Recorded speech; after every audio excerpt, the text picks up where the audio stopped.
Hey guys, what's up here with a jungle guide for Kindred. Kindred is a really strong early game jungler who can farm the jungle, gank and fight enemy junglers extremely effectively. She's also fairly good at killing tanks thanks to her passive, but can struggle later on in the game if forced to teamfight as she's very squishy and doesn't offer as much in fights as those other tankier junglers. In this guide video, we're going to take a look at a bunch of stuff ranging from your runes and masteries, your item builds, how to play effectively at various stages of the game, and some tips to make you the best Kindred you can be. This is a video being made in partnership with ProGuides, a learning platform that delivers quality guides from your favourite players, which I'll give you more information on at the end. Feel free to leave any questions you might have about Kindred down below in the comments, or leave me suggestions for future guides as well. So let's start by getting rid of all the boring stuff out of the way first.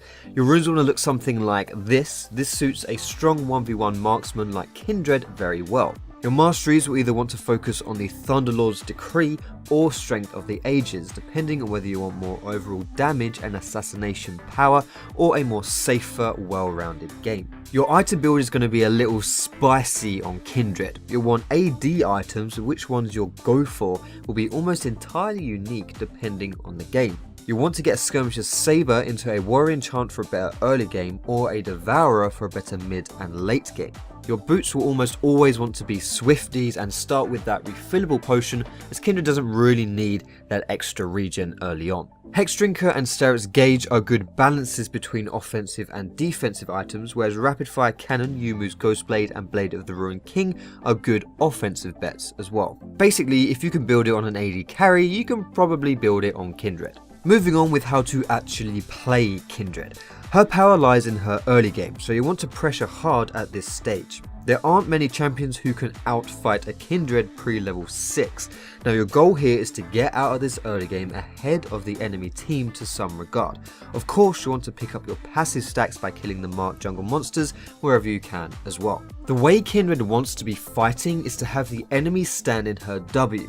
Not only so the wolf can chow down on the enemy, but also so you can hop more and deal extra damage plus have better kiting. Now, smart players won't just stand in that W, so a great strategy is to try and wait for the enemy to face check you in a bush or to counter gank and only press W when you're close to the enemy. The reason why counter ganking specifically is so effective is because the enemy team will often be pushed out a little further, dedicating to that gank, and they will be using their gap closers to initiate, so they won't have it to run away out of your W. When you are ganking, red buff is a huge enabler for Kindred as a ranged auto attack champion, so if you've got it, gank. Outside of that, because Kindred has no hard CC, she needs to find people overextended or rely on her laners to provide that first bit of CC. Also, you gotta think ahead and mark someone who you intend to go and gank, because it takes some time for your mark to wind up, so you've gotta kind of predict it.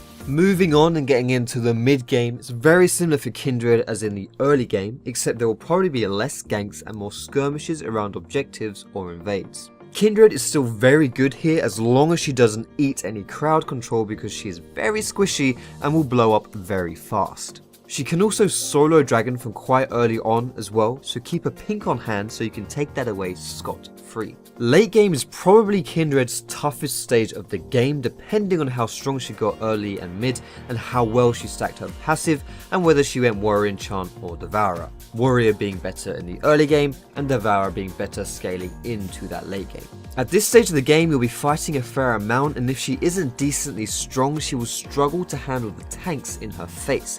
She also won't offer the same teamfight presence as those tank junglers will either. However, Kindred does give you a good Baron and Dragon pressure, being able to melt them pretty hard, especially with Devourer, and doubly especially with Blade of the Ruined King, and triply especially if she's got a decent amount of passive stacks. When you are teamfighting on Kindred, aim for the squishies if you can, but don't put yourself in a position where you're running through the whole enemy team and simply dying.